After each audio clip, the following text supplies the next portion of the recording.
차이나는 클래스라는 프로그램이 있었습니다. 거기에 김학철 교수님께서 나오셔서 팬데믹 시대와 신앙이라는 그런 제목으로 강의를 하시는 것을 들었습니다.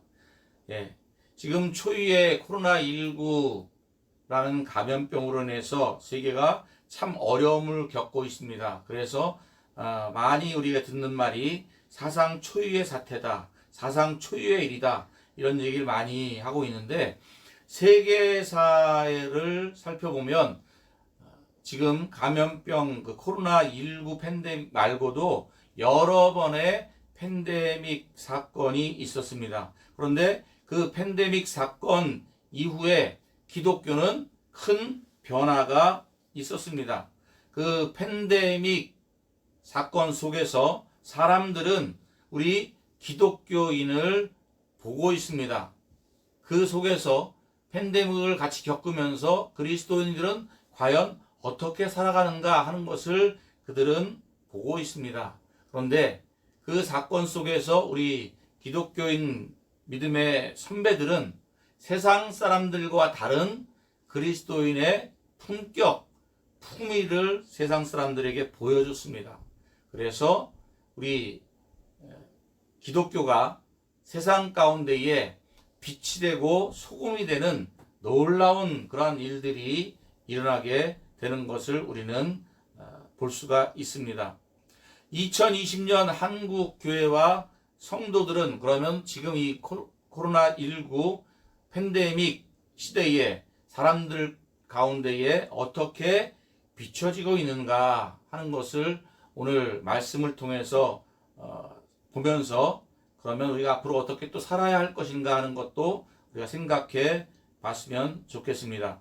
선교 초기 1900년대 기독교인들은 사람들로부터 존경을 받았습니다. 그런데 우리 2020년대의 한국 교회의 모습은, 성도들은 어떤 모습일까요? 마치 길에 버려진 듯한 느낌이고, 또 사람들로부터 인정받지 못하는 그러한 모습을 보게 됩니다. 많은 교회 성도들, 또 어린 학생들이 이렇게 얘기합니다. 교회 다니는 것이 부끄럽다, 사람들에게 교회 다니는 것을 말하기 힘들다, 이렇게 얘기도 하고, 사람들은 교회를 핍박하기도 합니다. 오늘 말씀 13절에 보면 너희는 세상의 소금이니 소금이 만일 그 맛을 잃으면 무엇으로 짜게 하리요? 후에는 아무 쓸데없어 다만 밖에 버려져 사람에게 밟힐 뿐이니라. 아멘. 저는 이 말씀을 들으면서 마음속에 큰 울림이 있었습니다. 내가 혹시 맛을 잃은 소금이 되어져 길거리에 버려지고 사람들 앞에 밟히면 안 될 텐데, 나는 혹시 맛을 잃은 소금이 되어 있지 않은가 하는 것을 생각해 봤습니다. 예, 소금은 어느 때에 버려지게 됩니까? 첫 번째, 오물이 들어간 소금은 사용하지 못하기 때문에 버려집니다.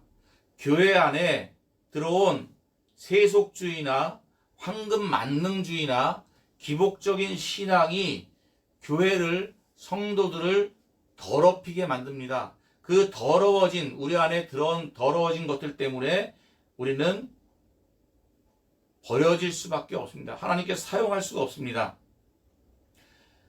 교회와 성도들이 오염되어지고 부패되어진다면 하나님께서는 우리를 사용할 수 없습니다. 마치 깨끗한 그릇을 사용하는 것이지 금그릇이나 은그릇, 또 기타 여러 가지 좋은 재질로 만들어진 그릇을 하나님께서 사용하는 것이 아닙니다.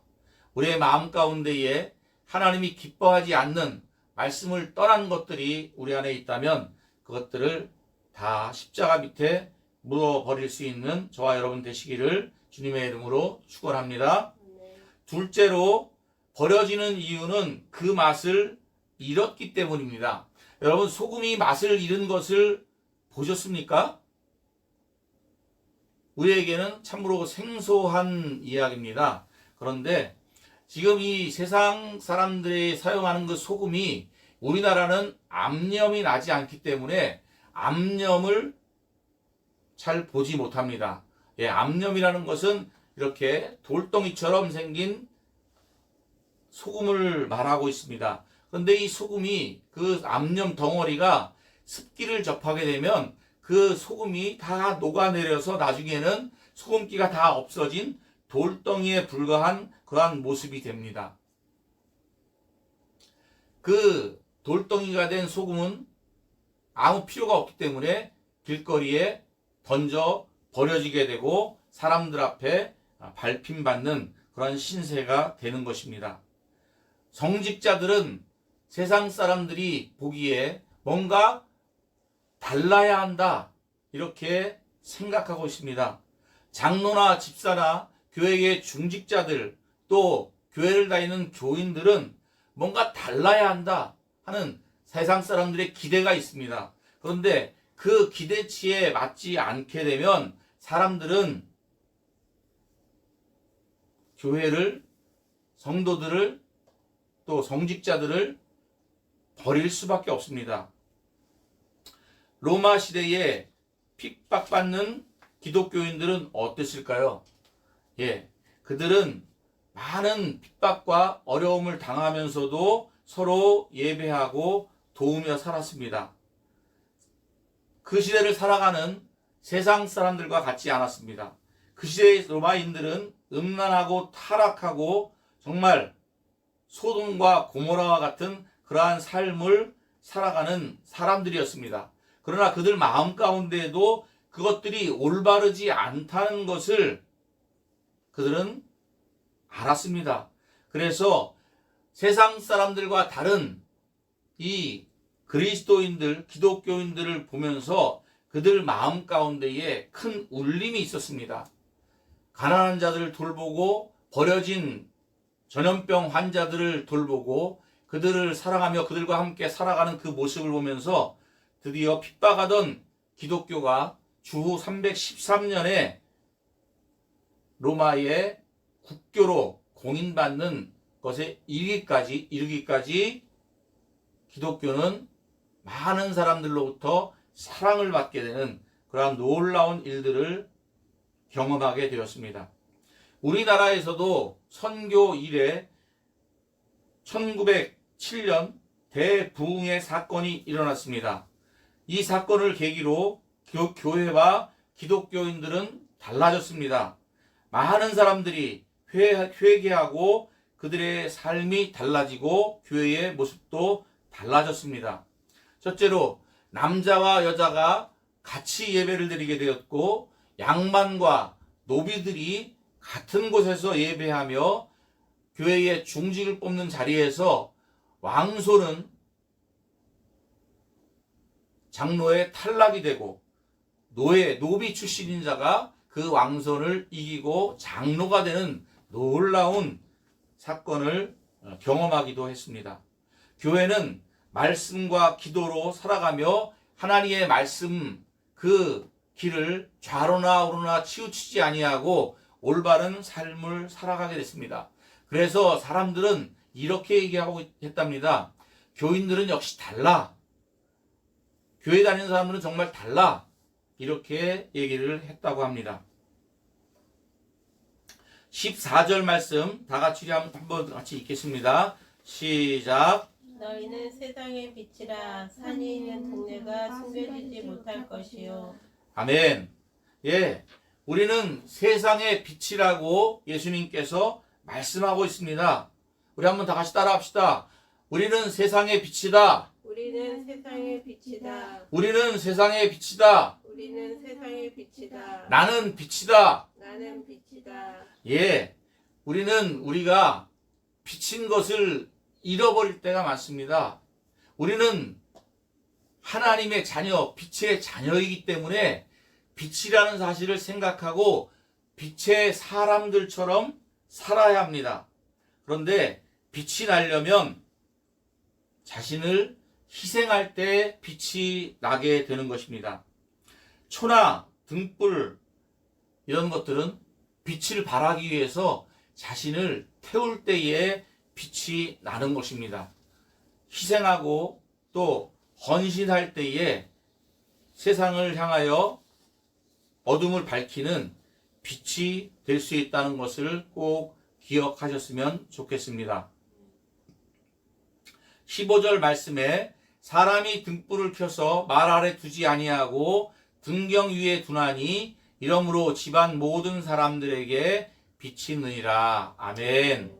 하나님께서는 우리를 하나님의 자녀 삼으시고 세상 사람들에게 높이 올려주셔서 세상을 밝히는 그러한 빛으로 살게 하시려고 우리를 하나님의 자녀 삼아주셨다는 것을 꼭 기억하시기를 주님의 이름으로 축복합니다. 그리고 우리는 세상 사람들에게 삶의 맛을 주는, 삶의 희망을 주는 그러한 소금과 같은 역할을 감당할 수 있기를 주님의 이름으로 축복합니다. 16절 말씀에 이같이 너희 빛이 사람들 앞에 비치게 하여 그들로 너희 착한 행실을 보고 하늘에 계신 너희 아버지께 영광을 돌리게 하라. 아멘. 하나님께서는 우리 그리스도인들, 기독교인들을 통해서 영광을 받으시기를 원합니다. 교회는 죄인들이 모인 곳입니다. 그럼 죄인들이 어떻게 세상에 빛이 되고 소금이 될 수 있겠습니까? 예, 될 수 있습니다. 왜냐하면 우리 죄인들이 죄인의 모습을 다 십자가 밑에 묻어버리고 내 안에 계신 예수 그리스도를 드러나게 할 때에, 예수 그리스도가 내 안에서 살아나게 될 때에 빛이 되고 소금이 될 수 있다는 사실입니다. 교인들은 죄인들이 모였지만 하나님의 말씀을 배우고 그 말씀을 통해서 새로운 삶을 살게 되고 예수 그리스도와 함께 변화된 삶을 살아가는 믿음의 공동체입니다. 그런데 이 믿음의 공동체가 하나님의 말씀을 잘 붙들고 살아가야 합니다. 그 믿음의 공동체가 하나님의 말씀을 따라 예수 그리스도와 함께 살아갈 때에 빛과 소금의 역할을 감당하는, 그래서 그것을 통해서 하나님께서 영광을 받으시는 놀라운 일들을 행하게 될 것을 믿습니다. 그런데 그것이 쉽지 않습니다. 왜 이렇게 많은 교회와 성도들이 사람들에게 손가락질 받고 비난받고 또 어려움을 당하게 됩니까? 예, 십자가를 잃어버렸기 때문입니다. 예수님만 십자가에 못 박혀 죽은 것이 아니라 나도 주님과 함께 십자가에 못 박혀 죽었다는 사실을 기억해야 합니다. 내 안에 있는 자아, 내 안에 있는 욕심, 내 안에 있는 꿈, 야망, 그런 모든 것들도 주님과 함께 십자가에 못 박혀 죽었다는 사실을 믿고 이제는 내 뜻대로, 내 욕심대로, 내 그 무엇을 위해 살아가는 자가 아니라 이제는 주님과 함께 죽었던 내가 주님과 함께 다시 살아서 이제는 예수 그리스도의 이름으로 살아가기를 주님의 이름으로 축복합니다. 예, 내 안에 오신 나를 살리신 그 주님으로 살아가기를 하나님 앞에 기도합시다. 나의 왕으로 오신 예수님을 모시고 나의 왕이신 예수님을 따라 예수님과 함께 살아가게 된다면 내 안에 계신 예수님이 세상에 빛이 되게 하시고 세상에 소금이 되게 하실 것을 믿습니다. 아멘. 예, 다 같이 우리 찬송가 256장 찬송가 부르겠습니다. 515장입니다. 515장